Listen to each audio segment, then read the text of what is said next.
Thank you for tuning into White Centipede Noise Podcast.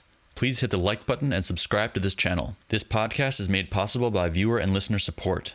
If you enjoy this podcast, please consider supporting it at patreon.com/White Centipede Noise. White Centipede Noise is a label and mail order based in Germany, releasing top quality noise on tape, CD, and vinyl. White Centipede Noise is also the premier EU-based distributor of international noise. Visit whitecentipedenoise.com to see available label releases and weekly distro updates.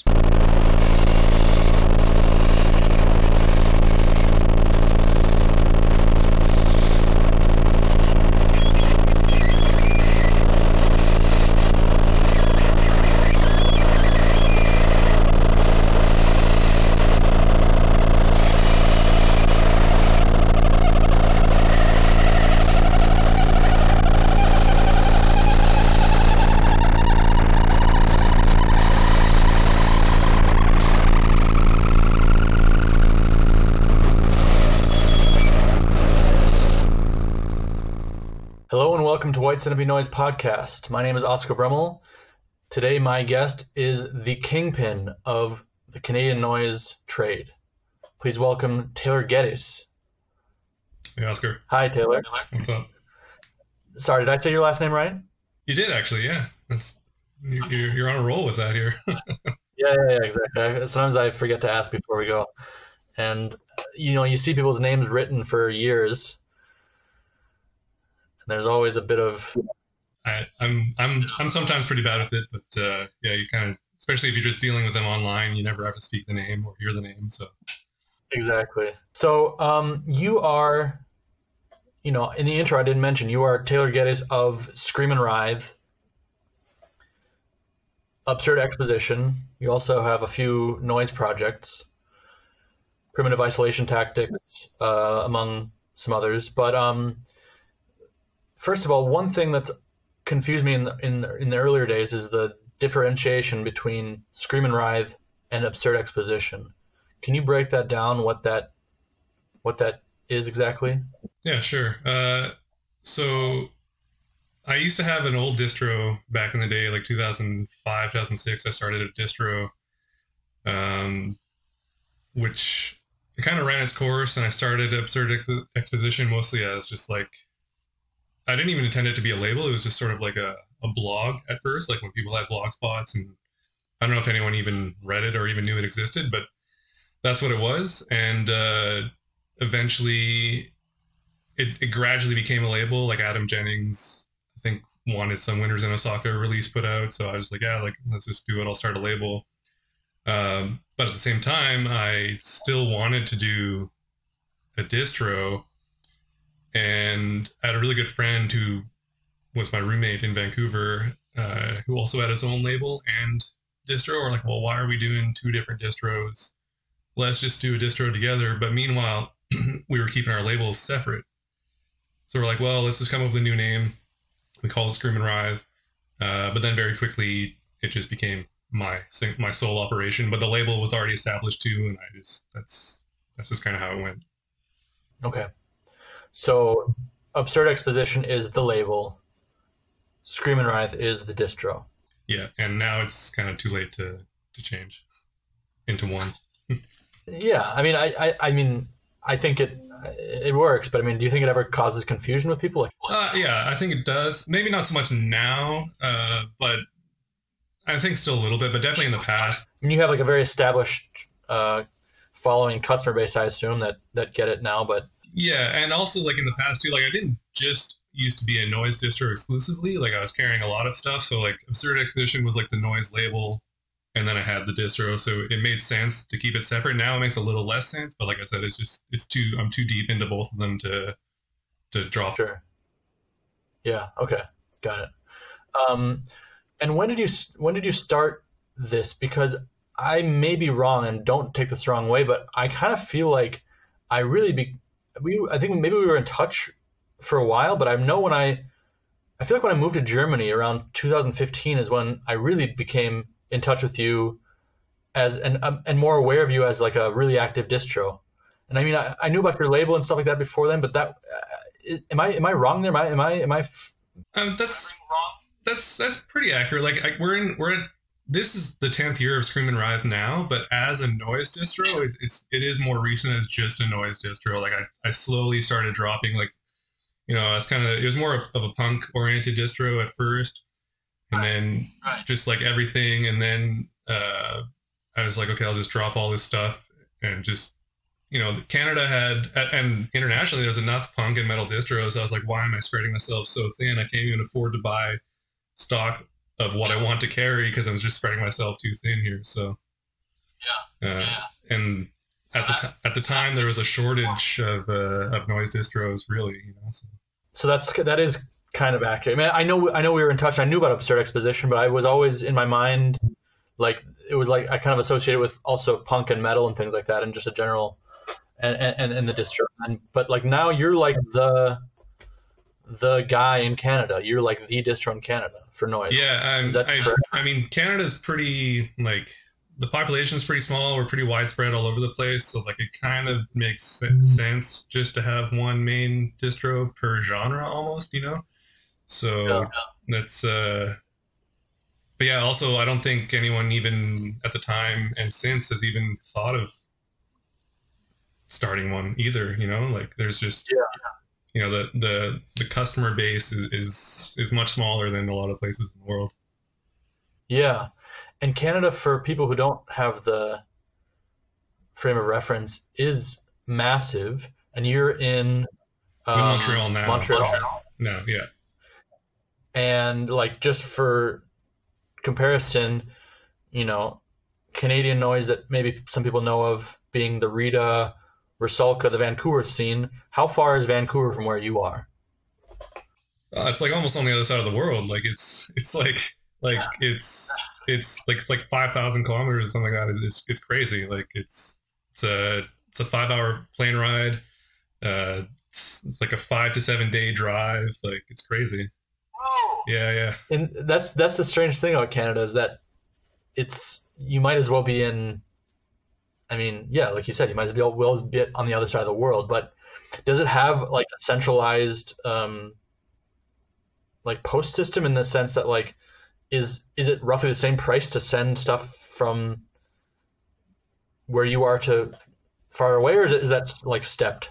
Yeah, unfortunately not. It's by province and location within the province. So I don't know. For me to send something in Quebec or Ontario, sure, it's like $8, $9, $10. But to send it to BC, it's a few bucks more. And even going to East Coast, which geographically we're closer to here, East Coast is like $15, $16, $17, like for a single LP. Okay. Like it's kind of crazy. Yeah, because somehow the U.S. seems to still be riding a great bubble with the media mail thing. Yeah, it's very fortunate they have it there. I haven't, been partaking in quite a while, but that's like anywhere in the United States for, if it's as long as it's media, meaning books or CDs or anything, or records, it's like, it goes up a little bit by weight, but it's pretty much around $5, right? Yeah, I remember, like, I spent some time in the States, and I remember shipping a box of like 25 LPs for like $7. Like, this episode of White Centipede Noise Podcast is brought to you by Ominous Recordings, based in Sweden, a harsh noise peddling underdog label since 2005. Available on CD is the complete discography of Knives, a 2005 harsh noise collab between the Cherry Point and Pedestrian Deposit's John Borges. The threesome slitting 7-inch with the 2020 New York City gig. Also, a reissue of one of the best harsh noise albums ever, Black Leather Jesus Anti, as well as Golden Serenades Fit, and 3 of the Rita reissues, co-released with Phage Tapes. Tapes by Foul, Schizophrenic Genius, and split tape between JSH and Compre Pretor. Visit www.ominousrecordings.com to get your fix. I think it's cool. I think it's useful to people out there who are listening if we kind of just talk about some of the logistic things that go into running a mail order in distro. So, I guess being the main person who stocks this stuff in Canada, where you are, how many customers roughly do you think you have, regular customers? From Canada? Yeah, from Canada. Well, actually, because I'm just in the middle of accounting and closing up the books for last year now that I'm all a legit business, as I know you're kind of going through the same thing too. It's I thought it was less, but it's actually about half of the sales have gone to Canada. But I think a lot of that also too is there's definitely more people popping up over the years, like more recently, because compared to the past, it's like a few regular customers here and there. But the last 2-3 years, maybe the last 2 years, you just see more and more names kind of popping up, regular people popping up. So I think it is growing. The noise fan base is kind of growing, and maybe a new generation is coming around. But in the past, I was convinced that 90% of my orders were going international, mostly to the States, but it's changing now. It's becoming more of a balance. Okay, really? Okay, interesting.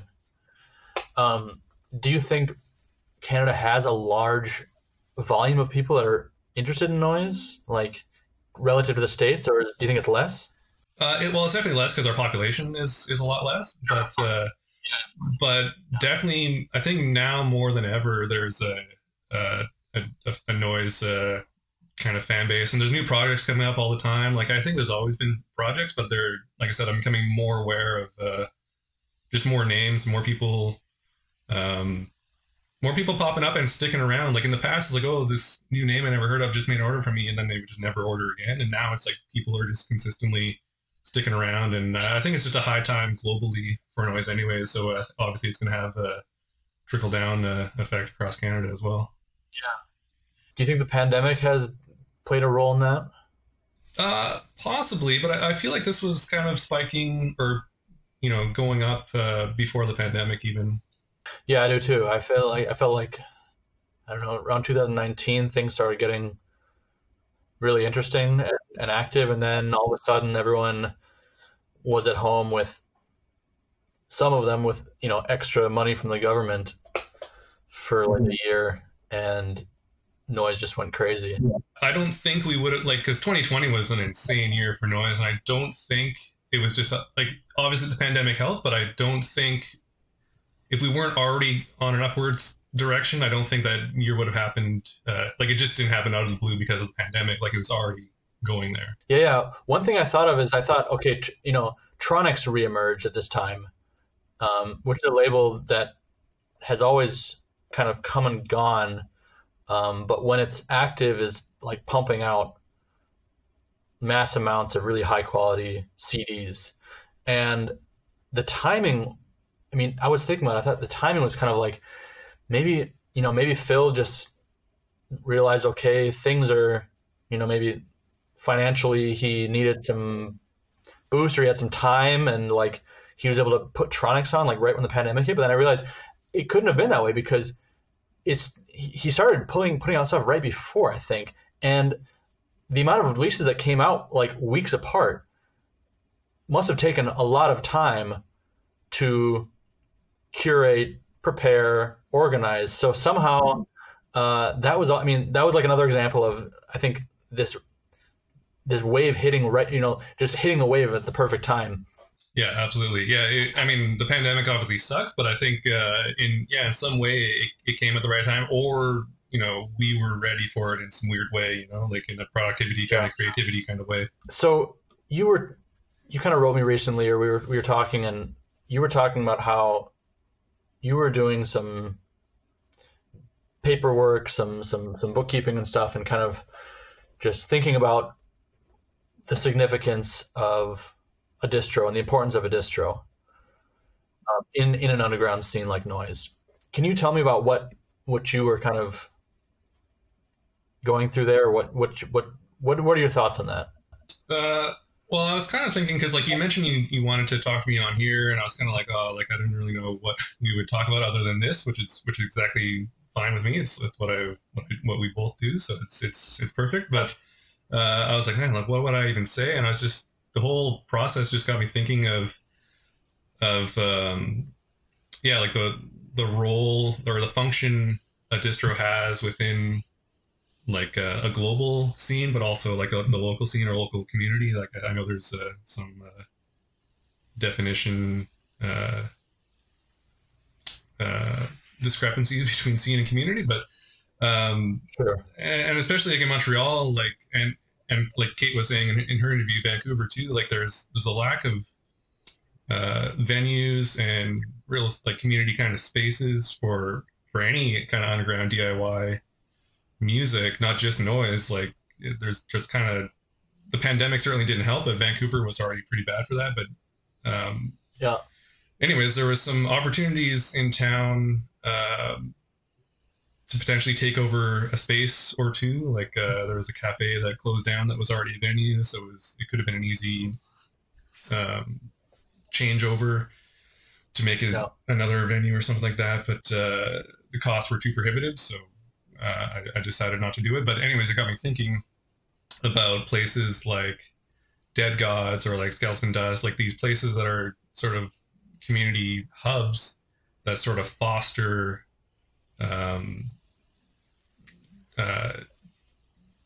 just the fact that they're there and people can spend time in these spaces rather than sitting at home and trying to do it on their own. They have this capacity of building a scene, not necessarily like they don't have to dictate anything, just the fact that they're there, it automatically creates this space. So my thing with the distro is like mine is all just here in my apartment. I don't have a space like that, but a distro has that. It's not power, but it's just this capability of consolidating a lot of different ideals into one place, different sounds, and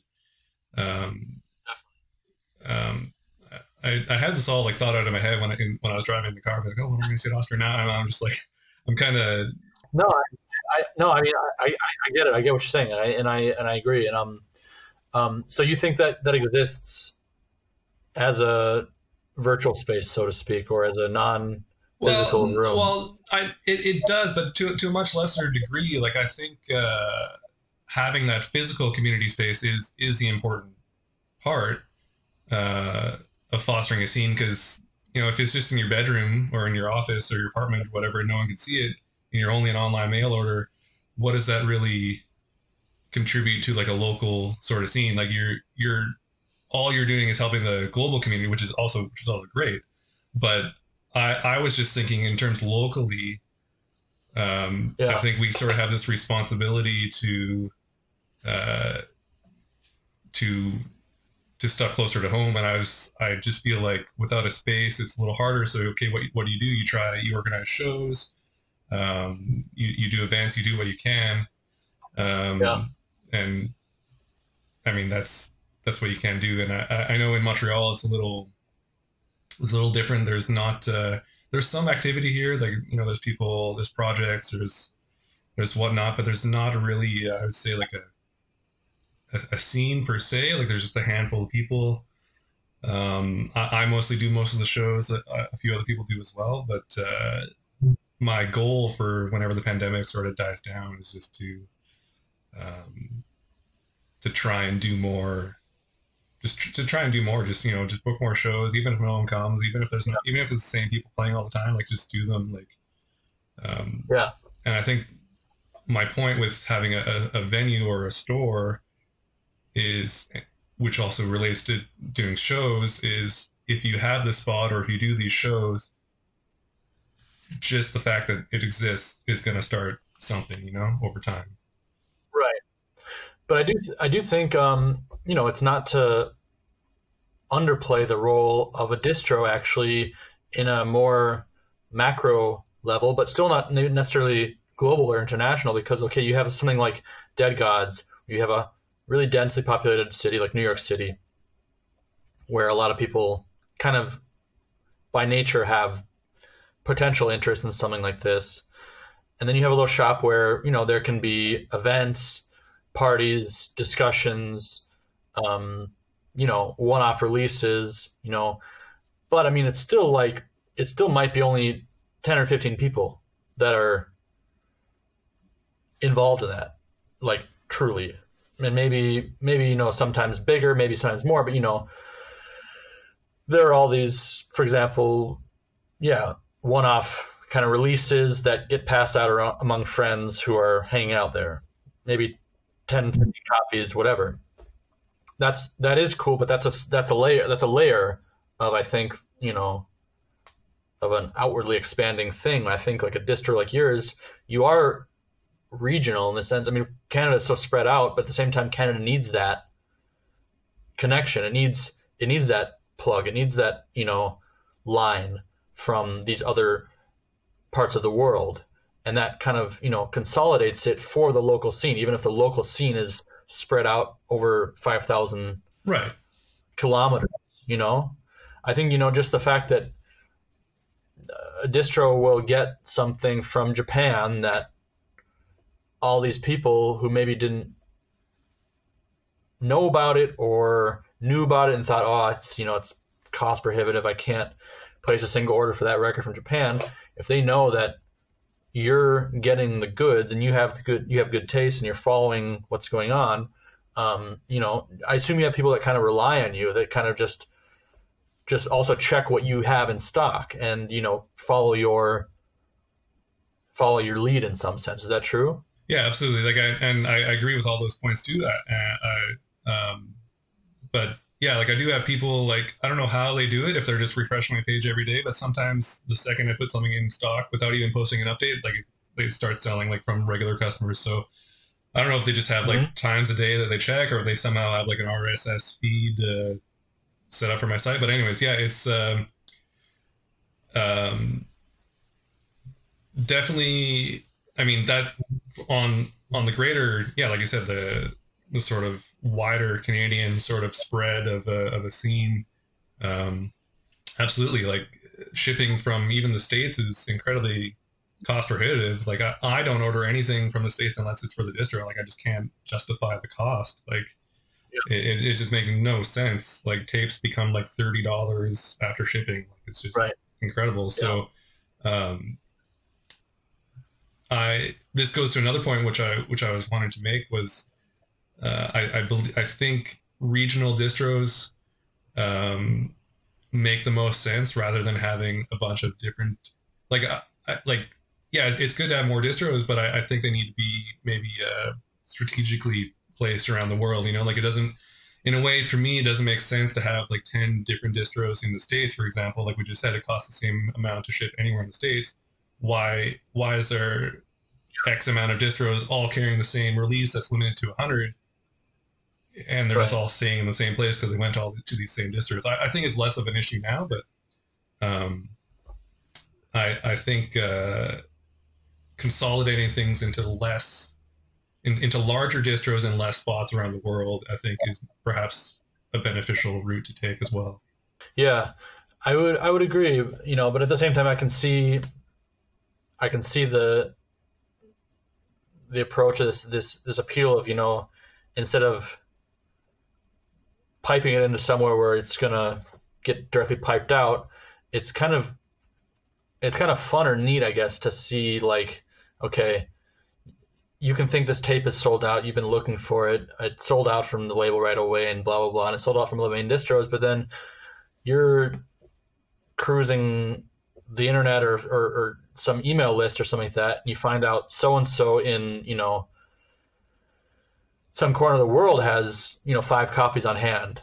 And that's not really necessarily beneficial to effective distribution. Because, I think that's important to remember, I think, in all this. I think the word distribution is key, because it's really about getting things out to people.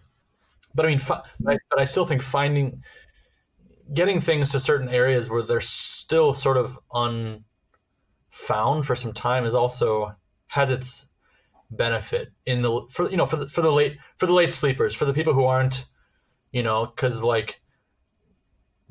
I'm sure you have, like you said, you have your regulars that are, kind of camping on your site, and they're spending regular money, and they pick up stuff, and certain things probably sell out within, hours or whatever. And but yeah, I totally agree with what you're saying. Yeah, I just feel like it becomes sort of this. It's okay, like you said, you think the tape is sold out, but really it's just sitting in these distros that have the same kind of clientele, customer base type of thing.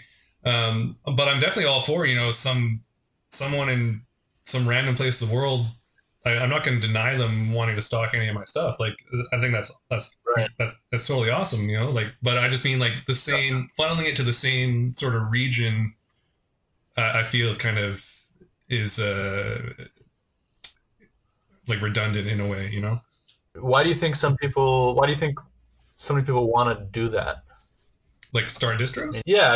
Like I mean, a lot of people will be like, I'm starting a distro, or you know, I want to distro some of these, and where, you know, there's obviously not really a demand for it, but I don't know. Well, I think for me, the big reason why I started it was just because so I could get stuff in an affordable manner for myself, you know, like obviously like I lost a ton of money in the first many years, you know, like I think only recently I started not losing money, but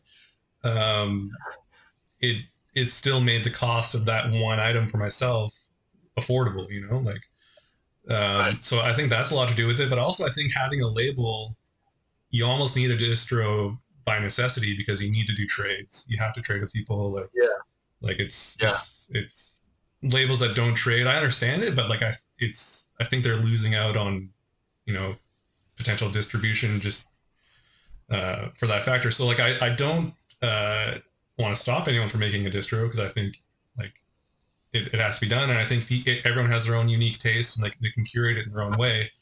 But maybe it's just that you know they have a label and the trade factor that might be why they're starting distros. I don't know why. I don't see too many more popping up, but there are. Maybe there's a few more in Europe coming around, but in the States, I feel like they're becoming less actually. Yeah, I think so. I think you're right. Yeah. So talk about trading. What's the role of trading as a label in distro? I don't trade distro stock too much, or I try not to. I mean, if someone really wants something, we're already doing a label trade. Like, sure, we'll figure it out. But label stuff, you know, if and I find there's a lot of reception for newer labels when they contact me. Maybe I don't have like the money to take a chance on them, or like I want to stock their stuff, but I'm not too sure about them. Like, hey, like, do you want to trade? They're down to trade. Yeah. It's easy for me. Like I've already paid for my end of it, type of thing. And I was just talking with someone yesterday who was doing stuff in the 90s, and they were just saying like no one paid for anything in the 90s. Like everyone just traded, you know. Like, and I still feel like there's a lot of people that are still around from then that really operate that way. Like a lot of the OG Japanese guys. Like a few years ago, I wanted to buy something from Gilly Connector, some stock, and he's like, no, like we have to trade. Like you're not buying anything. Right. Like, yeah. You know, so. Do you think that's lost on some of the newer labels that are starting, that they don't really get that? Yeah, I think so. I think this sort of like the sort of like Instagram friendly labels. Like I don't know if they're even aware that it's a thing. You know, like. Right. But like I said, it's, or maybe they just don't have interest either. Like maybe like their label is just their thing and it's what they want to do, and that's it. But yeah, I don't know. Yeah, it's I noticed kind of like a different attitude or knowledge. I mean, I guess the knowledge of how that worked, you just kind of learn by being involved. I mean, I don't know. I can't remember my progression. A lot of what I learned from Sam Stockton, for example. Mm-hmm. You know, about how labels work, how you run a noise label. Like you make this amount of copies and you give 20% to your artists, mm-hmm. and then you trade. And then at some point, you know, wholesale became a topic, but kind of later. You know, that was always like a last resort, almost like a, you know. And I notice I do find it strange sometimes when I'll hit up a newer label because I'll be interested in some of their stuff to stock it, and I'll, you know, I ask about, are you interested? You know, I'd like to stock your stuff. Are you interested in a trade? And it's like, no, but, you know, then they have this really weird percentage maybe that they'll knock off the retail price. Yeah. That they want from wholesale, and I'm just like, you don't understand. Like, I have to mark this up and make a little bit of money from it, and if I do that, I'm going to be selling it for like twice what you are selling it for retail, and they're like, oh well, you know, maybe we can do like 5% more off, and it's just like it's just a different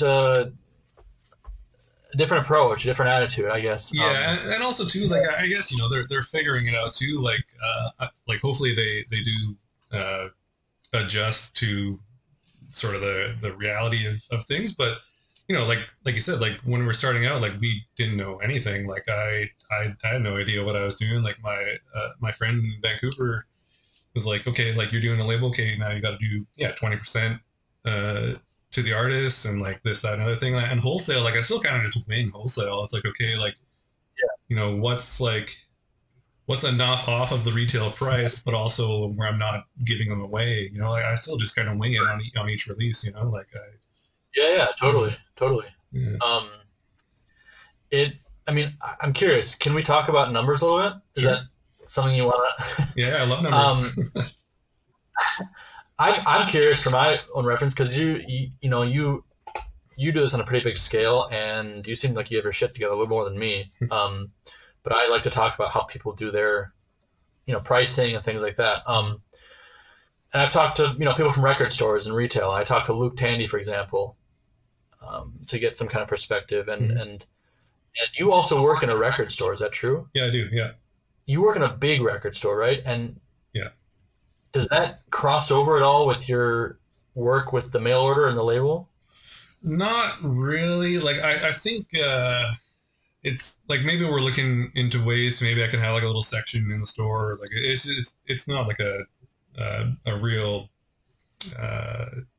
thought. I mean, there's lots going on at the shop right now with the pandemic and everything, so it's whatever. But the only sort of cross with that is if there's locals that need pickup, like they just come to the store, they pick up from me at the store. Mm-hmm. And I use my boss lets me use the UPS import account, so all my US orders I just import through my work, and then I pay them back. But that's kind of the only cross there. Okay. Cool. Yeah, I don't know. Would you want to talk about like markup or? Yeah, like for example, when you buy something wholesale from a label, what's your standard markup for what you charge retail? Well, I feel mine's pretty low, but every time I try to go higher, I'm like, oh, it's too much. No one's going to buy this. So I really don't know what to do. But for tapes, it's like $3. CDs and LPs like $5, and depending if it's like a big box set, like I'll go higher. Or if my markup is kind of low, I'll go, oh, what's the label selling it for? Okay, I'll bump it up to what they're selling, because I don't want to undercut the label either. So right, yeah. Do you feel like it's appropriate to undercut a label? I don't think it's appropriate, no. But if the label is like depending on the release, like if the label's from super far away, I mean, obviously whatever price you're going to sell it for is not going to matter. Like if it's in Hiroshima, for example, like he's selling his thing for 50 euros. But someone's got to pay 20 euros shipping to get it to Canada. Like whatever price he said for in Canada, it's going to sell. So but as a rule, I don't think a label should be undercut. No. Yeah. Yeah. I mean, and I'm not with any of these questions. I'm not trying to like blow up your spot or expose you, but have me give up too many of your secrets. But I just want to kind of give people a perspective on what it's like as a doing distro, and how much or little profit there is made, and et cetera. So it's really, to make like any sort of like profit like that's mentionable, it's really a big numbers game, right? You have to be just selling a lot of stuff. Yeah, and I think the money lies in the label aspect, because you can get a higher markup and whatnot. Like the distro is kind of almost just a passion project. Like even like the bigger it gets, like the less money you lose, but you're not, it doesn't supplement your income from your actual job. Yeah. Do you think that's ever something you could live off of? Your label and mail order? Maybe, but it fluctuates too much. Like, some months I'm like, all right, this is it, this is great, and then the next month it's like, okay, I need my job. Like it seems to be no rhyme or reason. Like it's not seasonal, it's not whatever, but it's just like some months are just insane, and some months you're like, fuck, what am I doing? Like, yeah. So I'm sure it's the same for you, but yeah, it is. Yeah, I mean, I'm really bad at observing trends. My memory is terrible. I don't really know, my memory for seasons and things like that is very terrible. So I never really observe this, but I've heard people, winter's really slow, or winter's great, Yeah. January is Christmas, usually a really good month. People say the opposite stuff all the time. Oh, around Christmas, people go crazy, buy tons of stuff. Or around Christmas, no one has any money, no one's buying any stuff. And summer is super slow. Summer's super hot. And, I haven't really, I could look at my books maybe one of these days and just kind of try to figure out if there are any trends. But that's also, dependent on me. What am I doing and what am I... Exactly. Like it really depends also on what everyone else is doing too. Like last year, maybe January was when Tronics put out that huge batch, or it was when you put out your batch, like with all those great tapes, like Presage and Ural and Jackson. Like that came out in January, so like that was huge because all these labels. It really is dependent on. It's not just you; it's on everyone. Like right. It's on what's coming out. Yeah, it's true. Yeah. That's the biggest thing, I think. But for me, like I've been keeping like I have like a master spreadsheet since like 2010. So like if I really wanted to, I could see like what was, what's historically like the greatest months for the last like 12 years. But it's like January is often like super good. I did a Boxing Day sale this year. I don't really do sales, but I did do a Boxing Day sale, and it was super good. And then I did a used drop the day after New Year's, so January 2nd, I did a huge used drop of 150 items. In the past, when I've done used drops, like it's been insane, like things sold out like crazy. And this drop had some great stuff, and it didn't go so hot. But I think everyone probably just spent their money at the Boxing Day sale and at others distro sales as well. And yeah. As an underground operation, how good is your bookkeeping? Sounds like pretty good. I thought it was very good for a long time, but now that I'm like an actual business, I'm like, oh fuck, it's not. It wasn't. There's some things that I was missing, and then like I wasn't counting for whatever reason. I was keeping track of it, but I wasn't counting shipping as income, even though because it's not really income. Like, but you're charging the customer shipping and you're collecting it, so it is income. But I always kept that off to the side. So I was like, oh no, I only made like this much money. Like, I don't need to register as a business. And then once I factored that in, I was like, oh shit. like, because it's like 10 grand over a year in just shipping alone. It's kind of nuts. Like, what was your question about how good is my book? I guess about bookkeeping. I guess for my own references, because like you said, I'm in Germany now, and I'm pretty terrible at bookkeeping. I've had to register as a business here too, and they don't play around here. And I'm just trying to get my ducks in a line, and just it's interesting how you can operate for such a long time just on trades and kind of just the flow of things. And then once you start having to really make it official, it's really tough also. It's hard to, I've been trying to talk to tax consultants, and like they don't understand trades. They don't understand a lot of stuff. And it's hard to explain that in normal business terms to, what we do. Yeah, I was pretty lucky here. Like there's an accountant firm here that kind of comes from sort of like the punk hardcore kind of scene. So they're released like, know people that are from this type of thing. So the accountants that I have, they know what's up. Like I was like talking about like, what do I do like when this happens, or what if I want to keep something for myself? And like, oh yeah, if you want to keep a record for yourself, like you just do this, whatever. And like, so it took me a while to get on the phone with them. It was a several month long ordeal just to get a hold of them. But once I had the phone call with them and we just discussed everything, like they knew what was up. Like it's been pretty reassuring to have the accountant know what you're actually doing, like. What kind of curation do you do as a label? Do you or as a distro, do you are you finding yourself, you pick up things that you want people to get into? Are you picking things based upon, you know, what you know they're into? Or I assume some blend of both, but what's kind of your focus? Yeah, it's a blend.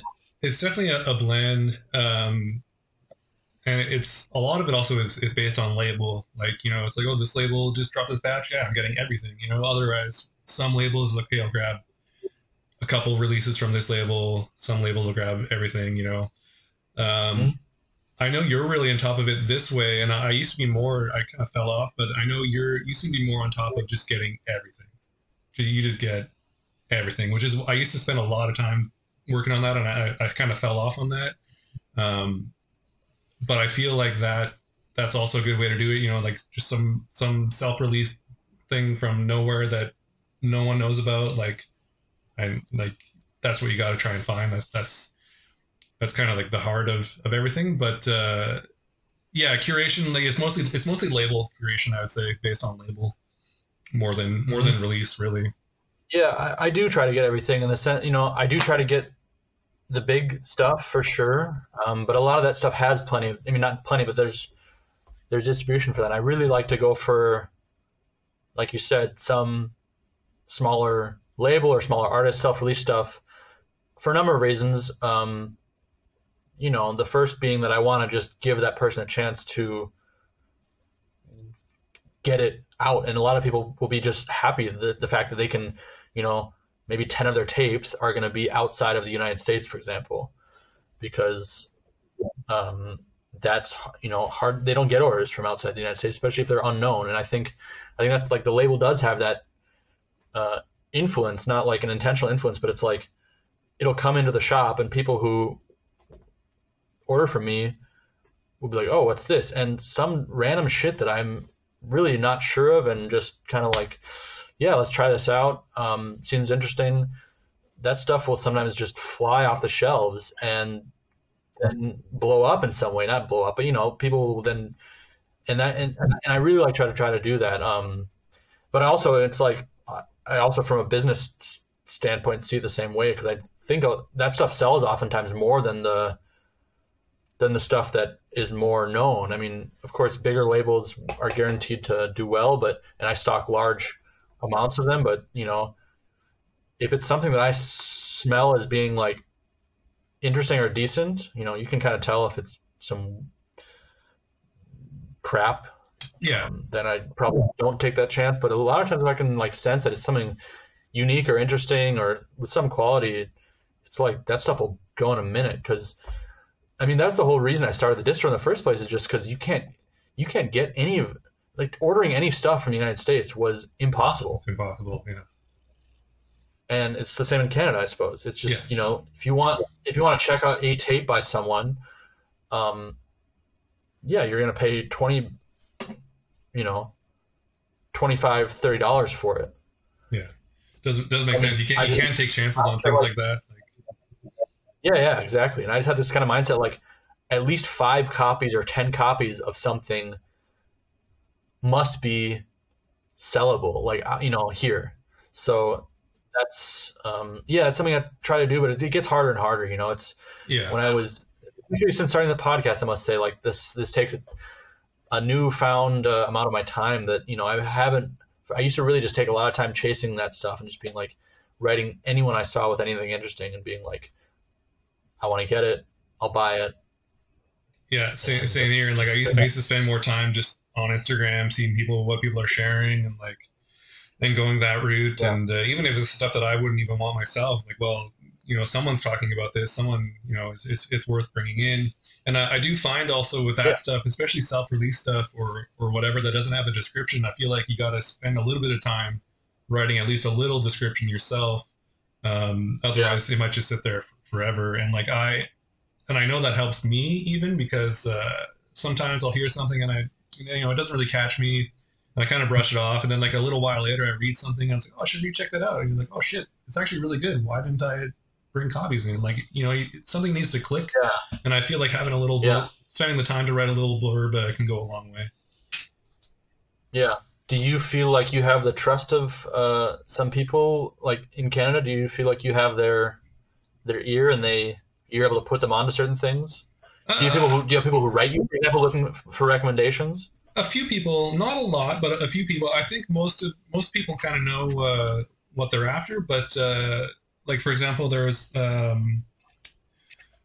tape by this project Murmur from Toronto. We did a little trade, and I feel like that's an example where if I didn't write a little blurb in my newsletter, I don't think it would have went anywhere, because it's pretty low key. Like no one knows about it.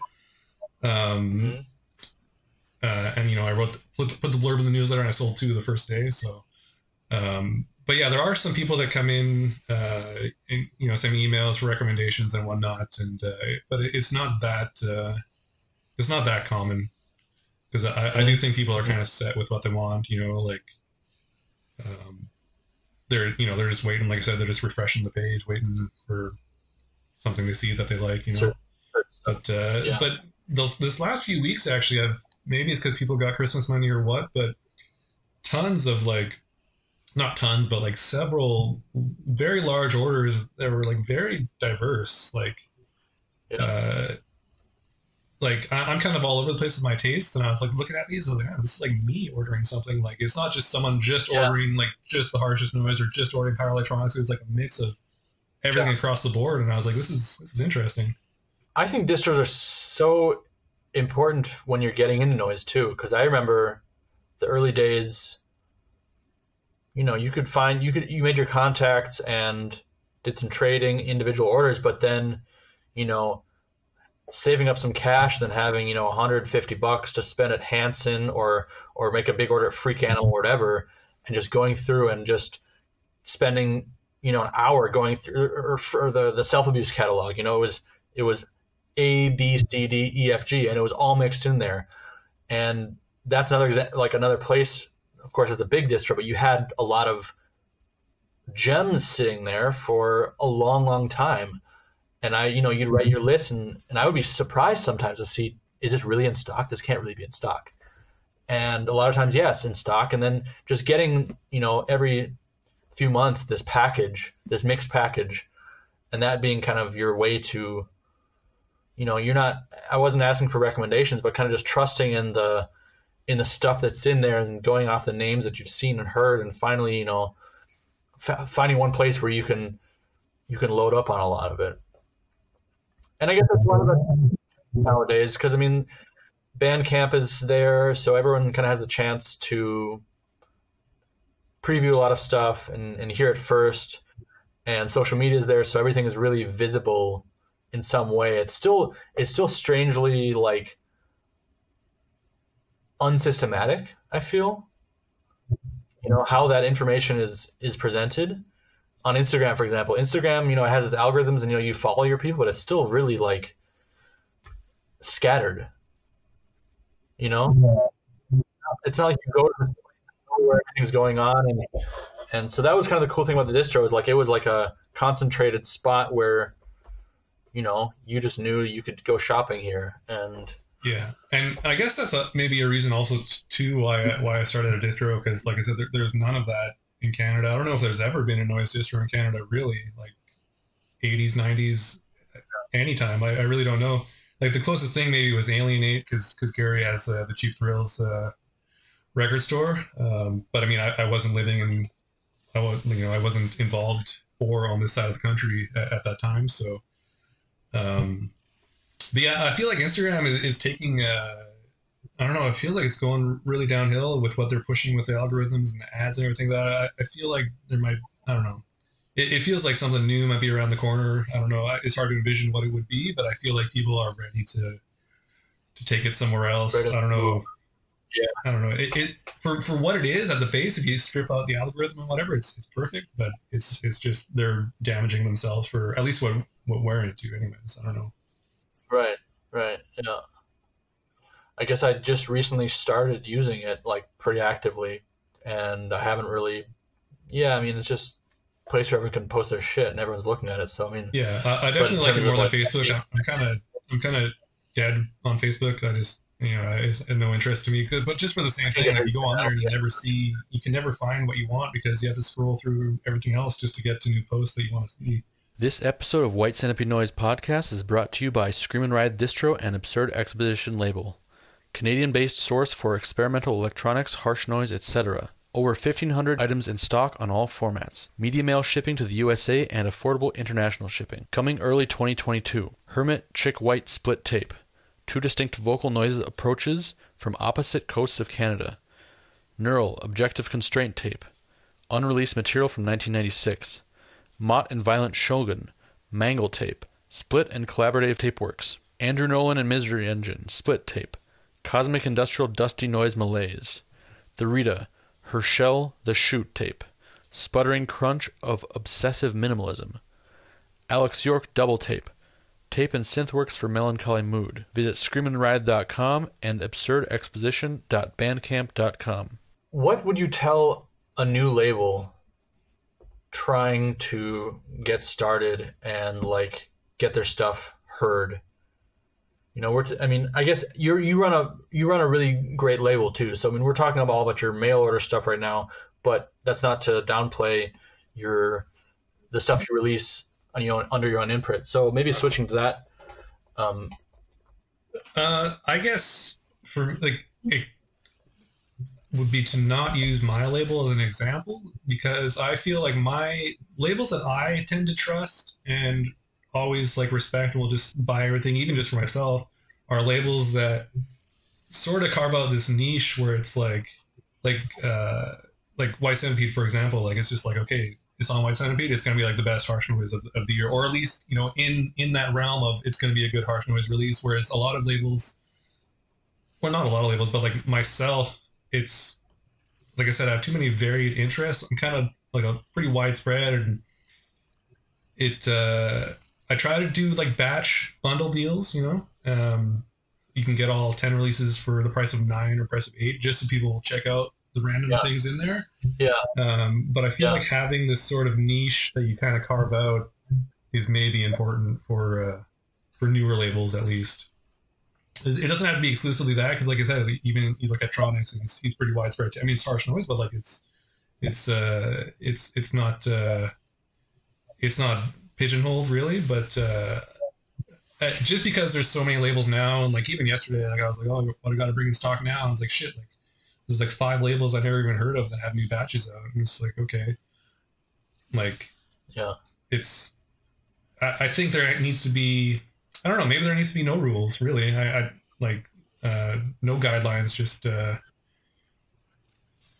go for it.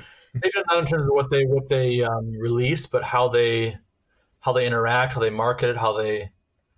Sometimes I hear people kind of, I don't want to say complaining, but complaining that their labels aren't taking off or no one's interested. I mean, do you think there needs to be some sort of different attitude towards how they run a label or what they expect from their label? Yeah, I think people shouldn't expect releases to sell out on day one, or if they do sell out, they should realize that it sold out because they only made 15 copies. It can't be based on this sort of validation kind of aspect, I think people need to press in realistic quantities and be open to trades, because trades is what, especially if you're a new label, that's what's going to get your stuff around. Because it's harder for people to take chances with money than it is on money they've already spent. Right. I think it's this. It's again, it kind of goes back to this sort of Instagram oriented thing where it's. I don't know what I'm trying to say, but I mean, many people have already talked about it on the podcast already. But it's just, it's this new way of doing it that's very out of touch with the way that everyone else is doing it. You know what I mean? It's they have no reference. I think because they're coming up, these people are coming up exclusively on Instagram. They have no reference. They don't have. They don't have they never went to the Triple R website and saw the Triple R catalogs. They're never on the Tronics board. experienced it any other way, so they don't know that there's another way to do it, you know? What do you think is, I mean, this is a general kind of abstract question, but what is the motivation of having a label? Yeah, I don't know. I think. I mean, it's kind of crazy. It's kind of a crazy thought. I mean, like, why do we, and so many people want to spend our time putting out music on a tape of someone else and trying to get people to like it and like want to buy it or listen to it or sell, you know, like, what's that about? I think, I guess it's just like what you want, like putting out stuff that you want to see out there, but then it just becomes too easy. Like, it's like, okay, like it becomes, I don't know. It's, I guess, it was just, I wanted to see stuff being released that wasn't being released, which is why I started putting stuff out. But I'm trying to figure out the words of what I'm trying to say. It's like, I also don't know what I'm getting at, and I'm just trying to think about it for myself, and I'm trying not to be too like generally critical of certain trends I see. But I mean, I feel like sometimes it's maybe, you know, particularly if you're starting a label and trying to put out stuff that's already very popular. This is a thought that's just coming to me right now. I've never really like chewed this over, but I guess I asked myself what the point of that is. Like, you start a label, and there's already a bunch of other labels doing the same thing, and you want to get these hot projects to release also, that are also being released at the same time, without kind of putting something new forward or you know, putting your own music forward or giving exposure to something that isn't being exposed. Right. And I think that goes back to like it's a fresh, like when I just started my label too, like I wanted to put out who I thought was cool, and I didn't like, I think it's always kind of been that way, or at least, you know, in the modern internet kind of times. But I do feel like it's a good, you know, a foot in the door. It's like, okay, I'm going to do this big name release, and I want to establish on the scene. But it's also, you know, it's trial and error, and there are labels that kind of could just come fresh with all these names you never heard of. Great releases. Those are the labels that I try to find out. That there are so many bad ones, actually, that, you know, there's so many bad labels that, well, I don't want to say bad, but labels that put out a bunch of stuff and you've never heard of it, and then you kind of browse through it and you realize, okay, it's a lot of, you know, your buddies kind of messing around. But at the same time, I think that's in some way a more noble approach. I don't know, like that you're doing a label in order to push something forward that needs to be pushed forward, or in your mind at least, you know, you think. Yeah, and I'm kind of bad at that too, where like I feel like it's maybe less now, but there's often like an influx of labels that are, you know, the stuff isn't very good, and you're kind of, you know.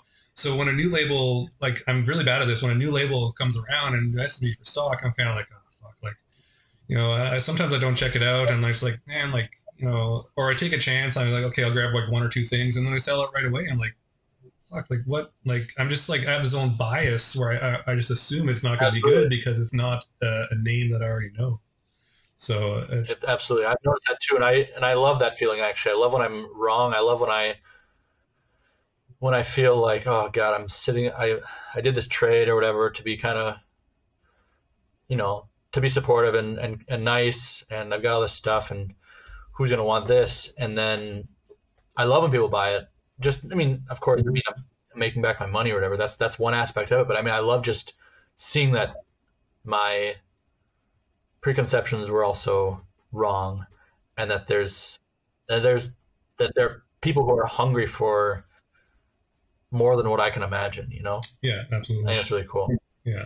This episode of White Centipede Noise Podcast is brought to you by Cruel Symphonies, intrepid noise from Syracuse, New York. Recent releases include cassettes by Ballerina in Blood, Parasite Nurse, Territorial Gobbing, Afternoon Tea Time, Klein Quartet, Maltreatment, Genophobia, GX Jupiter Larson, White Widow, Dagger, KPG, Za, and Cadaver. Cruel Symphonies thanks you for your support.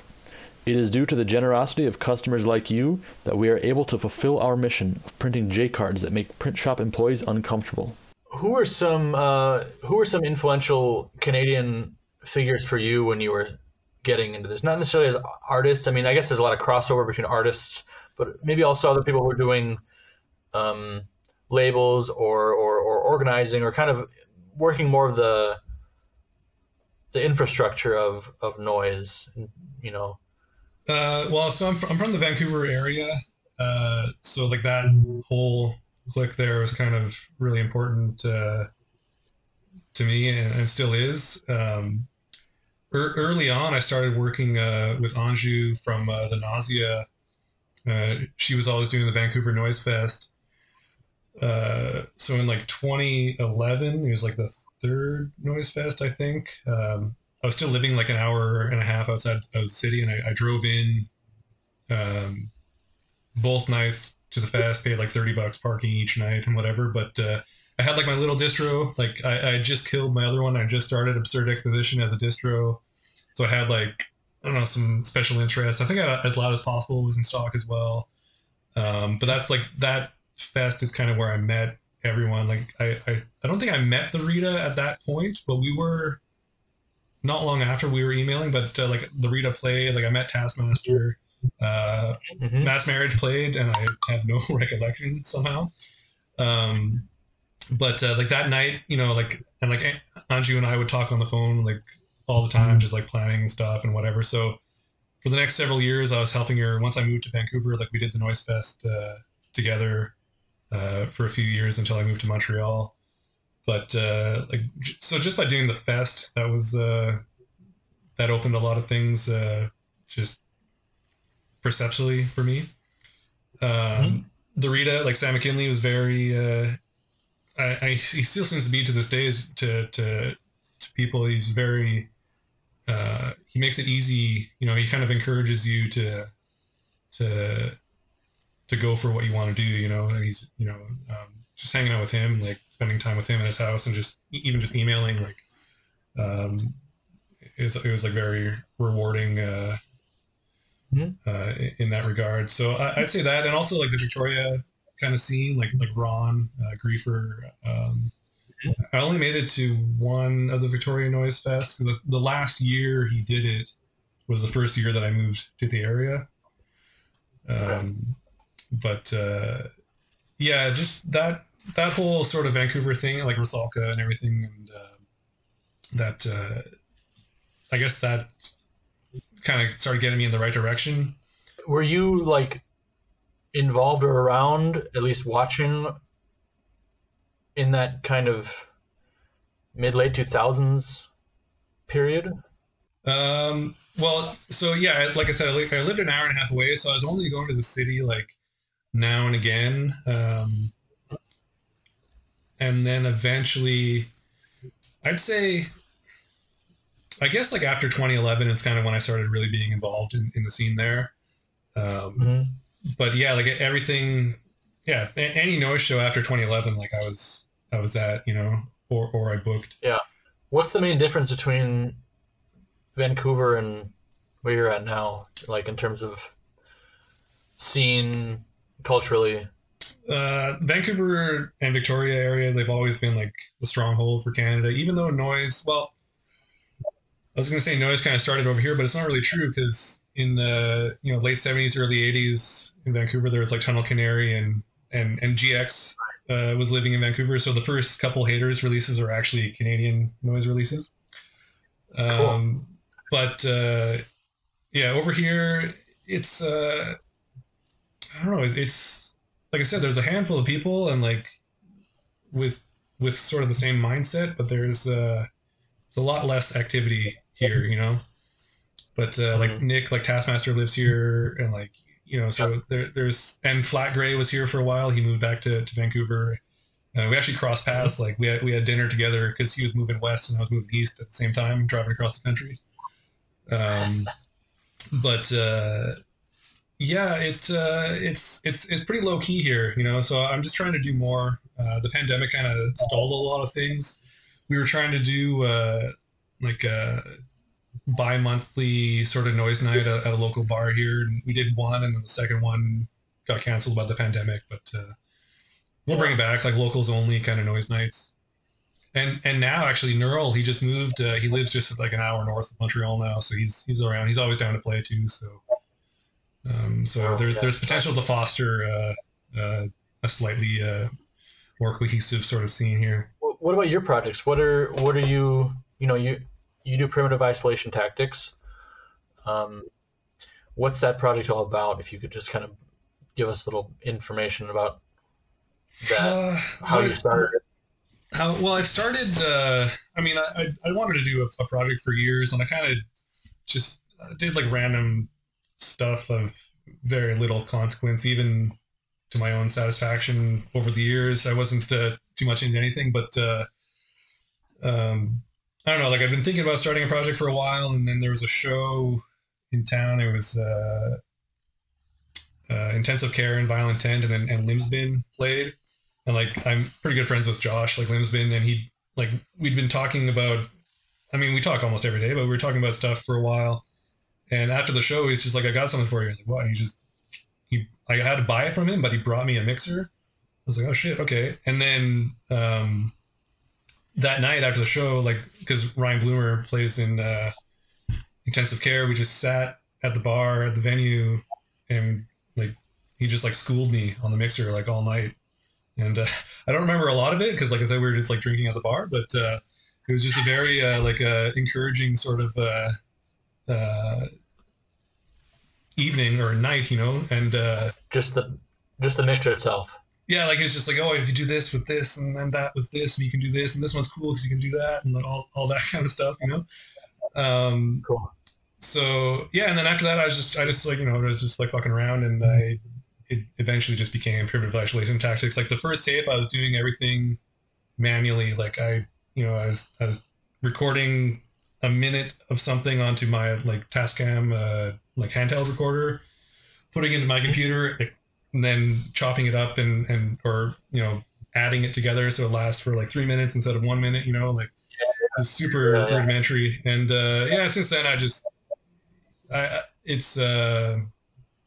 it's more something that I do when I have a feeling for it, because like the distro takes up so much of my time. Like I work all day at the record store, come home and work all night at my record store. It's like I don't often have a lot of time, but when the inspiration strikes and whatever, I just kind of go for something. A little less involved now. Like I'm not doing a lot of time consuming. Like I said, like those loops or whatever, like I'm not really doing too much of that anymore, but I just kind of go with the mood. Oftentimes I'll be listening to a project and be like, oh shit, like this, like, fuck, this has got me going now. I want to do something. Or even when, the podcast started, I was listening to it all the time. I was like, all right, I got the buzz again, let's do something. So cool. Yeah. What about, I have one question actually, just back to what you said about going home and working at night. Just curious, how many hours a week do you put into working on the label and distro? I don't keep track, but it's a lot. Like but at the same time, it's not like, it's like, yeah, it's work, but it's not, it's not work, like it's like a passion project, so it's like, right now it's a hell of a lot because, like I said, I was closing out the books for last year. Like I spent 12 hours at my computer the other day just doing inventory and all this shit and whatever, and a lot of late nights this week. But generally once it's like not a crazy season like this, I can kind of even set times where it's like, okay, it's Wednesday. I'm just gonna go home after work and do something. What else, and then it's like Thursday. It's like, okay, I'm going to the post office tomorrow, so I got to do all the work tonight, and So I have been able to sort of like allot more time for myself, but it is like an everyday, all 3 hours type of thing, Right. And then for you, it kind of seems the same thing, huh? Like you're for sure. Especially with the podcast too, you must be going crazy. Back to your projects. You recently have been messing around with a project with Nick, right, from Taskmaster? Yeah. What's that all about? Obscene Mirror. So we like that the monthly noise night thing that I was talking about before. We sort of did a second one on Halloween. It was like an afternoon kind of show outside, and like a friend of mine sort of helps me with the events as well. But kind of the rule of where we didn't want repeat projects, and Nick had played the first one, and I wasn't really wanting to do a solo set at the second one. So I was like, Nick, let's just collab. Here's the name. It's from a Jess Franco film. Let's just do it. So like we had one like jam that was I was not really prepared for. But then we just sort of wang it. I don't know what the past tense word of. So we just winged it, and that was that. But we're gonna do more focused stuff and actually get some recordings done. I think Nick wants to do something on his label that he's starting up and or restarting, I should say. And and I think we owe something. I think we individually owe something for the Angst label, so we might just consolidate that into Obscene Mirror and send it over. So cool. Yeah, but it's just nice. It's just harsh noise, pure harsh noise. Yeah. Yeah. What are your thoughts about competition? Like, do you feel like, I mean, okay, it's easy to say right now, and you said because you're the only guy, you're the only distro in Canada basically. Mm-hmm. And you said, "Oh, I don't think there's a need for other distros to exist." Well, like, no, I just mean some kids like, "Hey, man, I'm starting a distro too." Like, what would you think about that?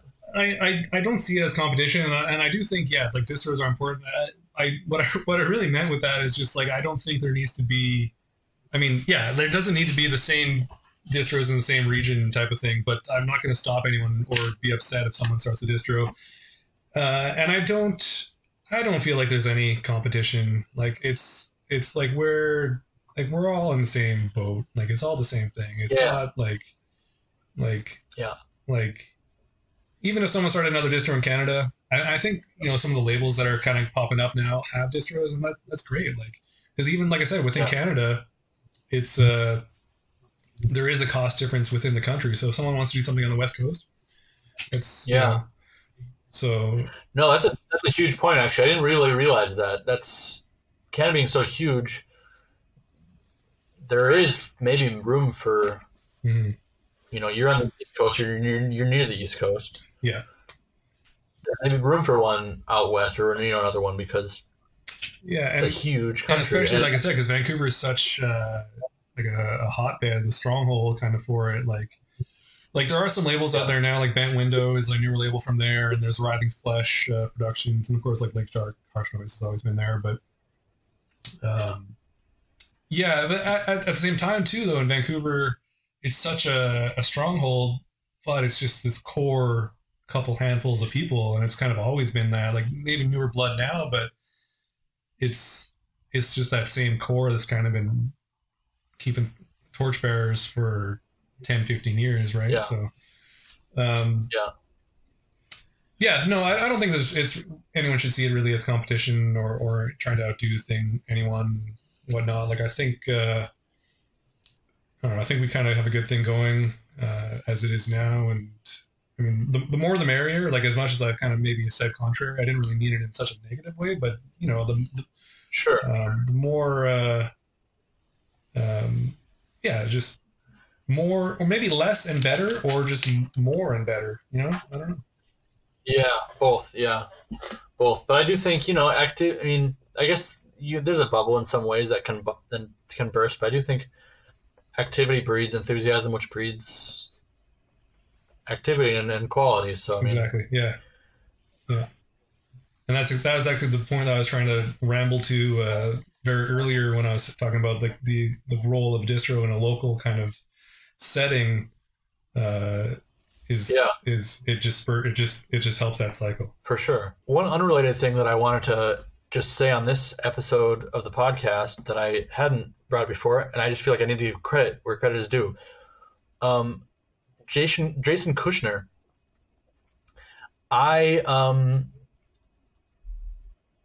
He was a guest on a podcast called Blown Speakers.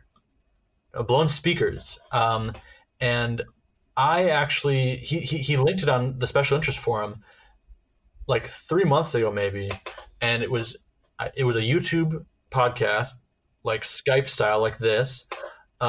He's sitting there wearing a hat with a big like a emoji poop on it, and he's talking about Kazumoto Endo's "While You Were Out" album with some other guy. And I think the podcast is generally a general music podcast by another guy living in Japan, but he was just sitting there and telling this guy who didn't really know much about noise music about this album super excitedly and stoked like he does. He was drinking the entire time, getting more and more like his writing as he went along. You know, I mean, you've read Sadi's writing, right? I skimmed this video actually too. I didn't watch it, but I skimmed through some of it.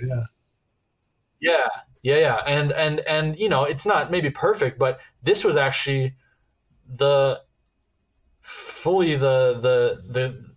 key for me to start White Centipede Noise Podcast. Oh shit.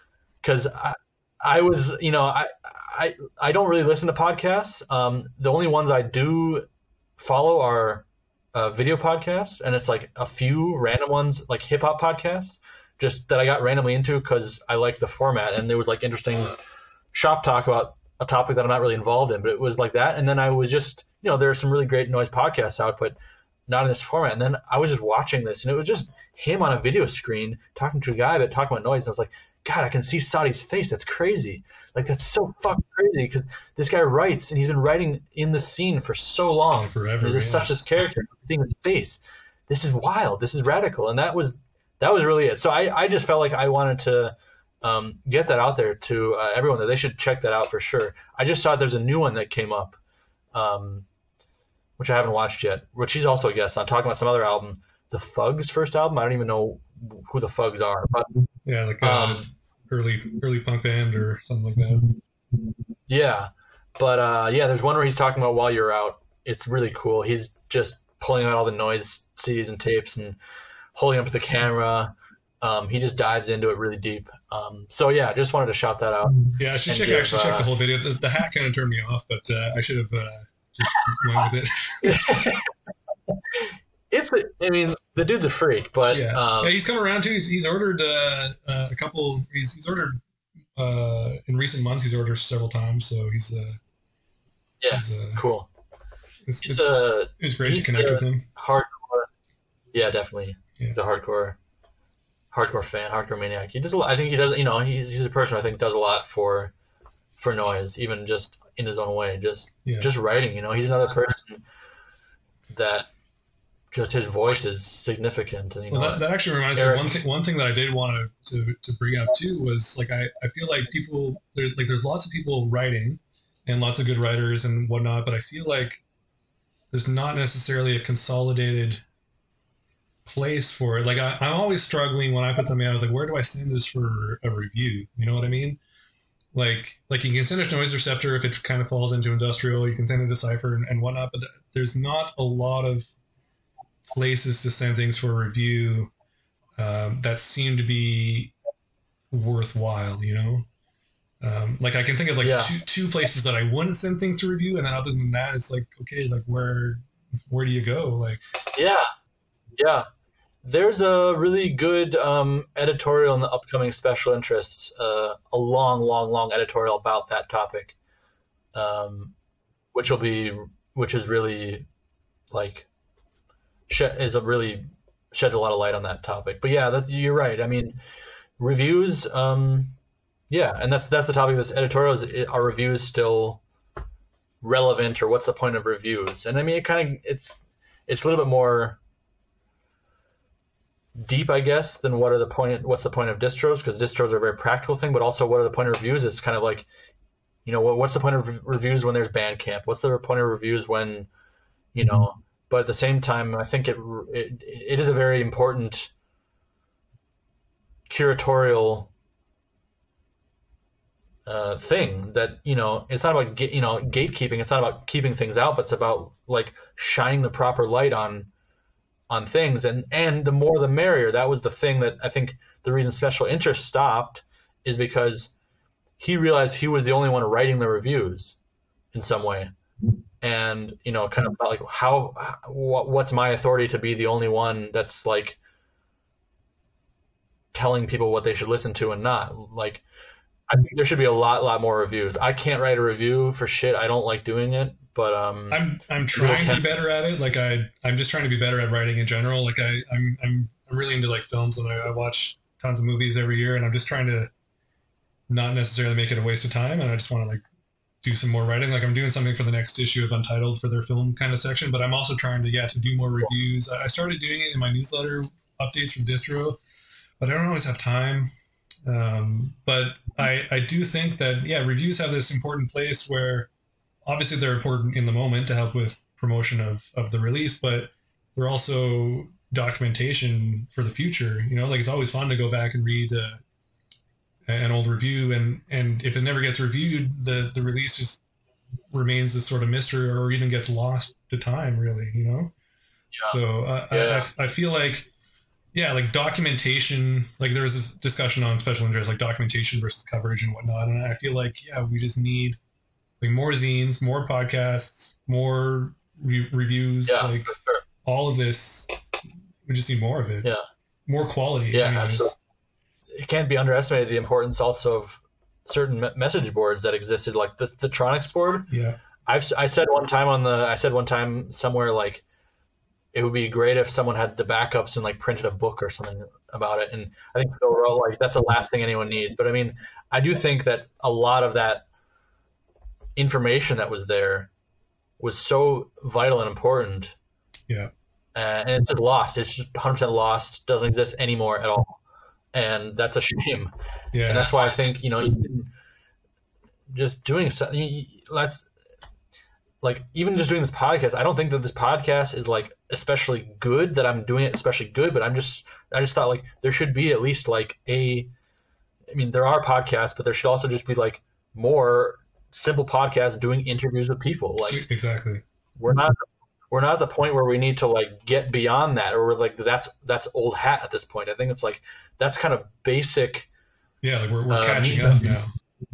Yeah. Like that's like meat and potatoes, coverage of an extreme important culture that doesn't exist. So I mean, that's my motivation. So I really, hopefully there will be more and more and more, and elevate the coverage to higher levels and higher standards. And there are people that can do it. There are people that can write great. There are people that can do all that great. Some of these people that are just reviewing on the special interest board, or even on the Noise Now Playing. I mean, I'm really off Facebook now, but like some of those reviews are incredible. Just they're so well written. Like especially Eric Newstrand's stuff is just like, it's like, I don't know, it's like philosophical level, like it's just like And he said in his interview he writes about everything he listens to.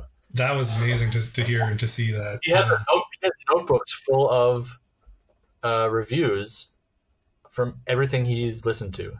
Like, I mean, if I had time, I think maybe that's the way I do want to start maybe at least doing notes, like maybe not full on reviews, but like notes of things that I'm listening to, or even like I said with movies, like movies that I'm watching, so I can maybe later write about it, like.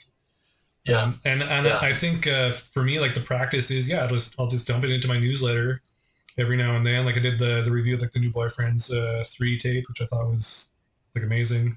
And then it seems like some people are actually reading it. So it's, I feel like it's just good practice. And then eventually, I mean, if there's somewhere to send it, like a publication or a website to publish the review, like that's great. And there needs to be somehow like more accessible and at the same time permanent ways to present that information, though, because I love print zines. They're awesome, but at the same time, they're hard to get, and they go out of. I mean, they're not hard to get, but they go out of print at some point, and they also get lost at times. I mean, what I like about Cypher and Noise Receptor is all their reviews are permanently on their website, and then they just include them in the zine when they publish the zine. So it's in both places, which I think is good. But yeah, do people even know to check the website? I don't know. Like that's it, you know, like Not really. I don't. I mean, I come across it once in a while, but I forget. yeah. So I mean, there needs to be, I don't know, some consolidated place, or I don't know, like I don't know. I really don't know what the answer is, but yeah, I don't know. Because all this stuff, I mean, I don't even know what's going to happen with the YouTube thing, for example. On the one hand, I think it has the potential to stick around for a long time, which is great. I think it's maybe the best possible format for it. But at the same time, Google could decide to delete my account at any time for Exactly. Whatever reason. I've already had issues with people, not big issues, but people, people have problems with a lot of things, and if Google wants to say, okay, that's gone, then it's gone. So I mean, it's like, how many websites do you know that are inactive, that are offline now? Exactly. Blog spots. Yeah. That seemed permanent. I mean, it seemed permanent at the time, but at some point, someone loses interest or loses whatever, and then it just expires. Yeah, and especially with Blogspot, like once you delete Blogspot, like it's gone forever. Whereas some other websites you can still access through archive.org, like Wayback Machine type of thing. But Blogspots and stuff like that, they're just gone because they didn't gather the data from those. Yeah. So it's just they're nowhere. Yeah. So yeah, there needs to be permanence, and but also at the same time, it's not everything needs to be preserved either. But it's still to get a general sense of snapshots of what's going on at the time of a certain time, certain era. I think is very important. Yeah. Shout out to Noise Extra, Harsh Truths. Those podcasts are also very important and kind of set a standard. They're definitely what gave me the idea to even think about doing this, among other things. But I mean, definitely they're doing great things, and people should do more. Now available from White Centipede Noise, Altar of Flies, Otterblick Triple LP. There has always been chafing and harsh elements in Altar of Flies, but never before has he put that particular ingredient in focus like this. Electronics burnt to crisp, crackling meat slab fizz, and reckless physical wreckage. All this paired with his signature vintage apparatus and magnetic tape wizardry. And the result is an elegantly churned up pigsty. That is an excerpt from the extensive liner notes written by Eric Neustrand. Available at whitecentipedenoise.com, Bandcamp, and soon, a distro near you. So I guess we can get to my question that I like to ask everyone. My questions. I'd like to hear your top 5 noise releases of all time. Yeah, I knew it was coming. I think I got it. But I was struggling for a minute. I was like, fuck, what did I even say? Mersbo, Door Open at 8 a.m. Yeah, that's just like an all time. It's like the jazz one. But although lately I've been more into Hybrid Noise Bloom, just pure harsh noise. That album's very insane. How it just starts off incredible and it ends somehow more incredible than it started. But Door Open is the all timer. Cherry Point, Misery Guts. That was the first Cherry Point that I heard. I still go back to it. Still super heavy, super crushing. Damien Romero, Negative, which I think is perfect. I don't know if it really came across in the sound, but it definitely influences some Primitive Isolation Tactics releases, the early ones especially. The Pilgrim by Jason Lescalite on Glistening Example. It's just this long, like it starts off, it's just this long sort of ambient kind of drone kind of thing, and it just develops into this just like crushing harsh noise. And then it's a super personal album about his father, and the sample at the end is like his, I don't know if it's his daughter or like a daughter of one of his siblings, but sing like his grandfather or his father on his deathbed, basically like asking her to sing a song. So she sings like this like little nursery rhyme, but in the rhyme in the song, like the character is dying, and at a certain point, like she kind of realizes what she's singing, and she kind of like catches herself. It's just very like, oh, after this like long and intense like noise kind of journey, to end with that is just like super crushing. And then the last one I was kind of struggling with because I'm just gonna pick Bastard Noise Rogue Astronaut. It's not something I really listen to anymore. But I did listen to it a lot years ago, and I still it's peak Bastard Noise. Like Eric Wood and Nelson were at just on point. It's not even stuff that influences me in any way, but that album is just very incredible. And I mean, say what you will about some of the parties involved, but that's like an all-timer for me, even if I don't really listen to it anymore. Killer. Do you have a Bastard Noise tattoo? I don't. A lot of people in Minneapolis have those. A lot of people have them. When I don't have any tattoos, but I was like, I'm gonna get two bastard skulls tattooed when I get a tattoo, and I was like, no, that's okay.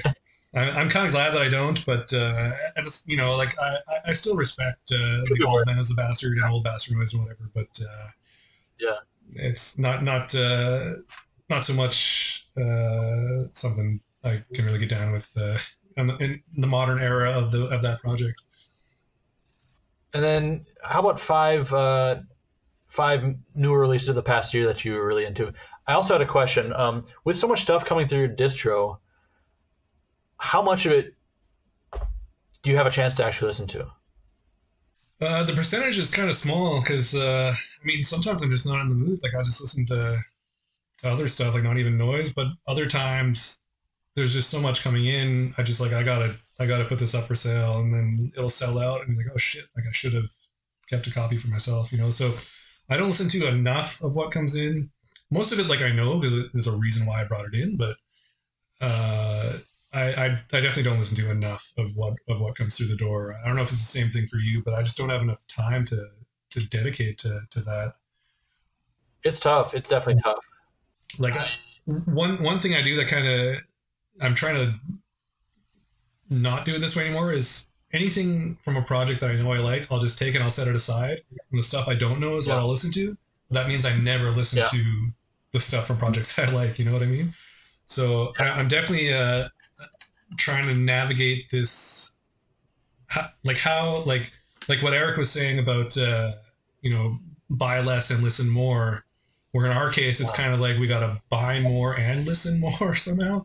Like I'm just trying to, like I was just doing inventory too, and all this stuff that I had set aside for myself, I'm just like, most of this can just go back in stock. Like it's been a year since I pulled it aside, and I haven't even play tested it. Like it's going back on the shelf. Like it's tough. It's tough. I mean, I kind of just feel like if you love something, you got to set it free. Sometimes it's like, fuck, I can't keep all this stuff. And if I get like almost literally everything that comes. I'm not trying to brag or something like that, but I try to get like almost literally everything that comes out. Like period.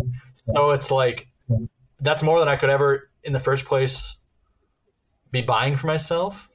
So I mean, I feel like, okay, I just have to just limit myself and just be pretty just be kind of like cutthroat about what I keep and what I listen to. And sometimes it's a question of time. Certain hot labels come through, or like I only get a few copies. I'm only able to get a few copies, and I know they're going to sell right away. And it's just like, well, there's some people out here that really, really want these.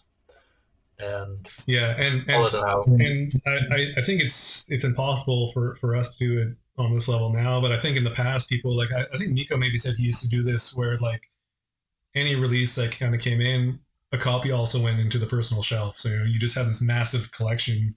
I mean, if you have time to listen to it, that's great. But it's not practical. Used to do that too. I would ideally like to do that, but actually my living situation is just that I have a small place, and my shelf for my personal stuff is small, and I keep it small, and I'm always like kind of making it, always kind of taking stuff out of it and getting rid of it. So I can't. I would love to do that though, because I do know that a few years down the line I'm gonna regret a lot of stuff that I don't have from this time, from this moment in time. Just destroying so much stuff. I'm gonna know that so much stuff I should have fucking kept that. Yeah, and just Now I knowing gotta that you chase did down. have the chance to have it, and then Yeah, it's yeah, yeah. gone, Or, that or makes I'll it just worse. come back, I'll realize, oh shit, that was probably really good. I just let it Yeah. slip.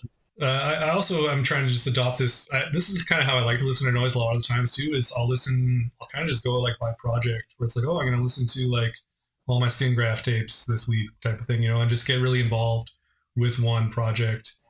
I find that actually quite rewarding rather than listening, unless you can kind of pull out a thematic kind of pile from your shells. Keeping in sort of the same sort of zone, I find it's a much more rewarding listen than just going all over the place. Sure. So yeah, with that, what are 5 things of the past year that your top 5 of the past year? I also thought of this list too, and now I'm drawing a blank again. I guess important ones for me, we're kind of going back a little further. I know you kind of are loose on this rule, so I'll go a little further. Your tape, Fester, on Receiving Vault, from a couple years ago, that I really like that one. That's like when I want to listen to wince, that's often the one that I pull. Cool. Thank you. Formula from Ted Burns on Lakeshore Harsh Noise, which is like, I feel that was like a culmination sort of a direction, one of the directions that he was going with some of his stuff, and he just went all out, like it had to do, like, I mean, it's acoustic percussion, but like the way that it was mic'd and whatnot, like it just sounds like harsh noise. Like it's Cool. it's incredible. Yeah. The Mote tape on Pink Piss from last year. I have a copy of that actually on the personal pile. I haven't listened to it yet. It's great. It's great. I mean, the project, that guy's amazing.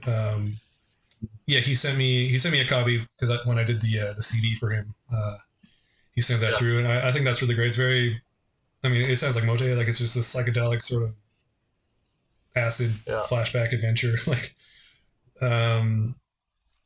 what are we at here? It says 3, the Tinnitus Stimulus LP that just came out. I haven't listened to that yet. I only listened to it a couple times, but I threw it on my year-end list anyways, because I was pretty enamored with it in my couple listens. So I got to go back and spend more time with it. But I think that's really worth checking out. And I don't really hear anyone ever talking about that project, really. Yeah, I was curious to see that come out because that's a project I don't know. I remember being around, and I kind of associate it with a certain time, I guess. Yeah, there was like a couple tapes on Monorail. In my mind, I kind of downplay it, but everything I've heard, the tape on like Monorail Trespassing is super killer. I don't have that much of his stuff, but I was also surprised that Psychic Liberation put it out. But I thought this is probably a good sign that it's worth giving some new attention. And I have heard a lot of people talking it up quite a bit. So yeah, I really got to listen to it more just to actually comment on it. But I was very into it for the last it ended up on my list. So the Umpio Culotis double CD on Narcolepsia, I think that was my favorite release last year. Cool. Hell yeah. I mean, I honestly, I haven't liked everything I've heard from Umpio, but this was like I think lately he's really on this, and I know this is kind of partly archival recordings as well, but lately he's just like on fire, and we're gonna do a CD on Absurd Expedition this year as well. So yeah, he's awesome, and he's another project that I feel it gets underrated even in myself, and for that reason I really think he's cool. Like just his aesthetic, his style is so unique, but I mean it's also, I mean, I think some of maybe his handwritten graphics sometimes put me off, but at the same time I like that he does that his fully owned thing, and I think that every time I don't listen to Umpio often enough, but every time I do, I'm blown away. Yeah. And I feel such a respect for it. And I just think, fuck, why doesn't this guy get his due? Why don't I give it the due it deserves? So that's awesome. I want to have him as a guest soon too. Yeah, you should. Definitely want to talk to him. Mastering genius, contact mic genius. He's just I sent anything I need to get mastered on Absurdist Exposition. I send to him. Like he did the Basalka LP, he did the Mote CD. He's doing the Primitive Isolation Tactics CD on narcolepsia. So he's great, really great to deal with. Super nice guy.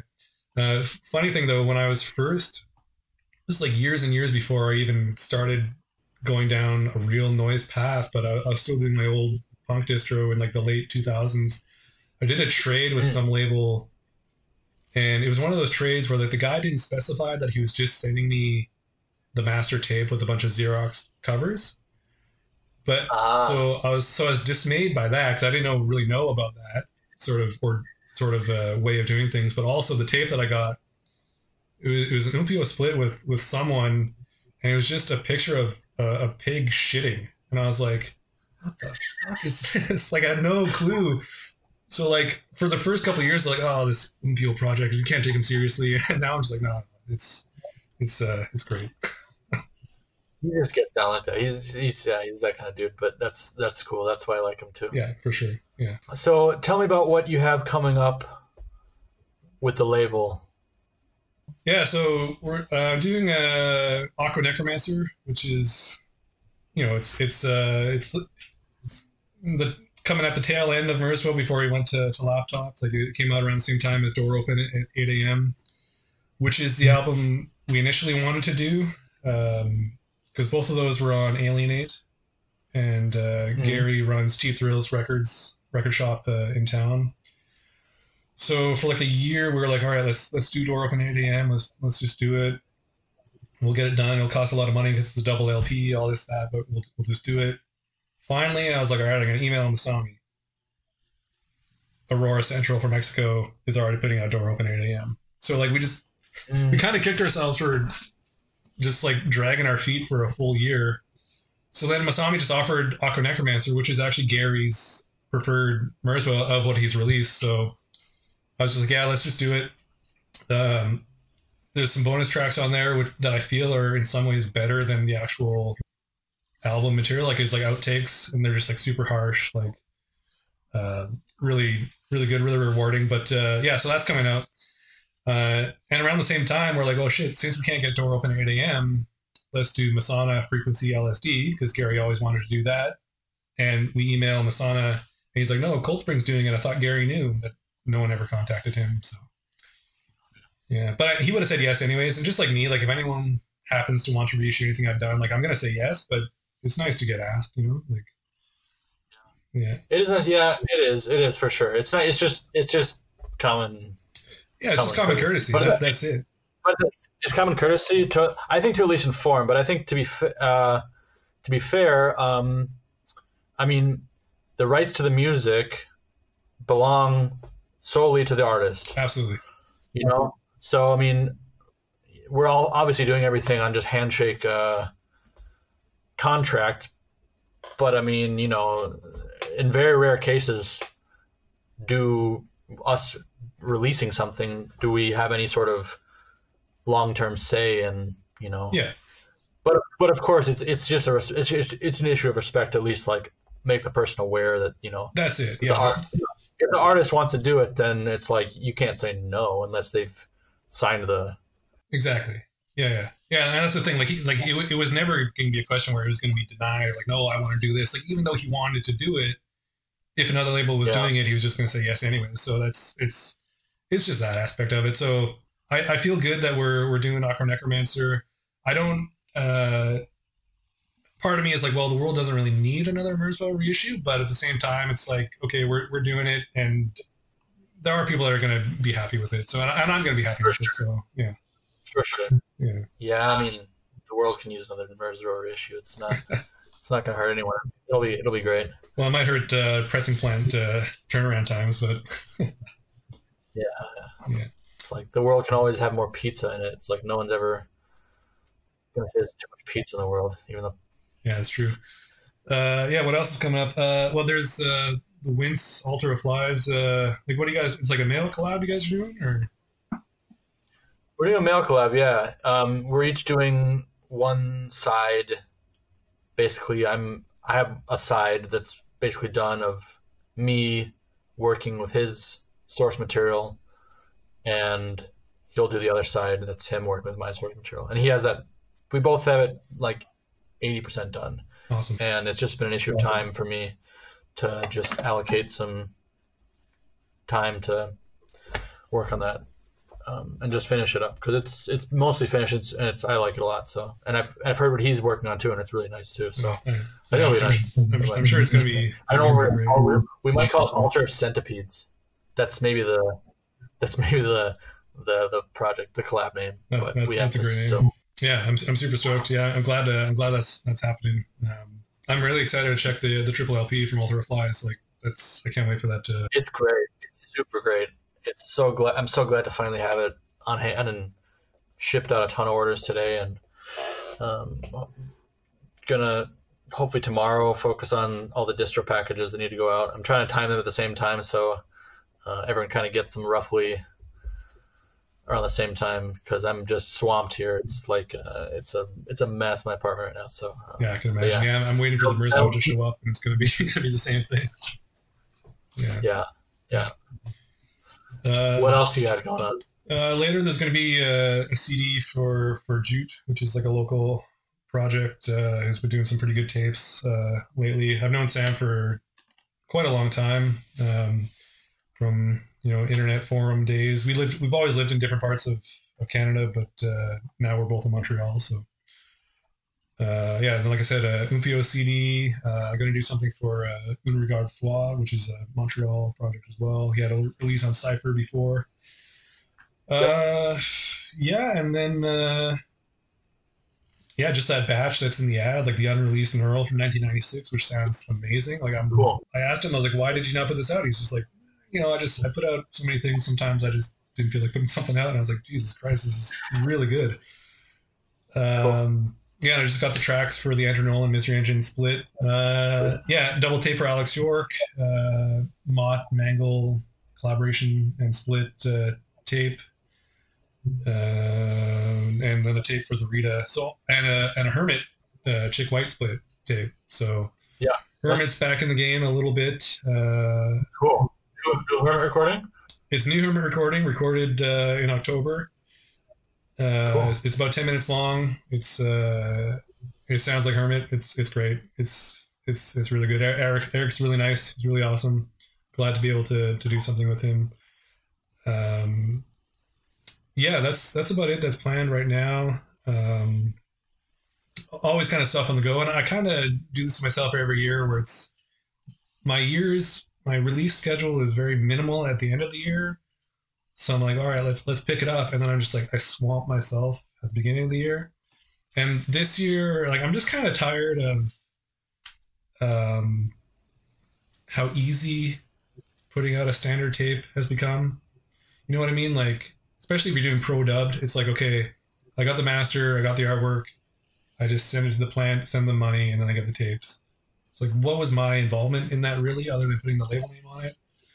So this batch that's coming up with all these tapes, every tape is going to be like in a custom sort of package, and I'm going to home dub where I can. Like, I'm almost done dubbing the neural tapes. The Rita was done at the plant, but everything's going to be custom packaging, everything different packaging, just to have a more hands-on approach, because I was feeling a little detached from it. Yeah, I respect that. That's a grind though. I'm back in the tape game. I got one brand new, really killer Tascam dubbing deck, and another one that's still kicking and still working. And I'm dubbing tapes right now, and I love that. I love doing it, but for me, there's so many different. I'm so disorganized sometimes that all these different steps, especially when you're doing more unique packaging or whatever, all the different steps just to keep them in process. It's a grind sometimes, and sometimes the process drags over for a way longer period of time for me, especially because for a long time I had a really good cheap printing machine I could use at my school. I go to an art school, so like they have a cheap high quality laser printer, so it's just fine for doing it. But they're super, super strict with their COVID stuff. I don't know what the current status is, but I avoid my school like the plague now. It's a hellhole. So it's also make the whole printing process always a big question mark. Like, okay, where do I go to print this now? Do I spend extra money? Do I, I don't know. It's I've enjoyed doing CDs, I must admit, lately, because I like that, and this just the uniformity and the ease of, you put it together, but then you get a nice delivered project. That's it. Yeah, I definitely have less reservations about a hands-off approach when it comes to CDs over tapes, because I feel like the standard tape in a jewel case is very saturated. That being said, though, there's some labels like, fuck yeah, just send me your tape in a jewel case because it just looks so good. Like Narcolepsia, all his tapes look amazing on the shelf. Yeah. Seta Duwata, the also very I guess it just depends on the packaging and design, but for me, yeah, I was just feeling a little too detached. Cool, man. Well, is there anything else you'd like to tell the people out there before we wrap it up? Yeah, I just think my main thing is, I just want people to maybe think about just being more active, like not necessarily the projects, but like just like writing or doing something. Just like there has been an influx of zines lately. There's Untitled and like Noise Widow. There's a breath of fresh air. I don't know if you ever read Noise Widow, but it's. I've seen excerpts from it. It looks great, and I keep forgetting to get in touch and try to get some, but that's a good reminder. It was such a breath of fresh air. Like I was just, like, you just laugh at every page. Like it's just incredible. It's just like this. I can't do it. I can't explain it properly. Like, you just gotta just get it. You'll love it. I'll have to get in touch right now and get a bunch. Yeah, get a bunch. Hopefully. But yeah, I just think I think it needs to become a motto. Yeah, like buy less, listen more, and be more active. Like that's it. Or maybe in our case, they can buy more from us.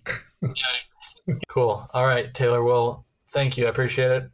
Good to talk to you. Good to see you face to face for the first time. Yeah, it's been great. You've become like a regular staple in my house every week now with the podcast. So it's that's super weird, but that's great to hear. All right, cool, man. Take care. See you. Bye. Thanks again for tuning into White Centipede Noise Podcast.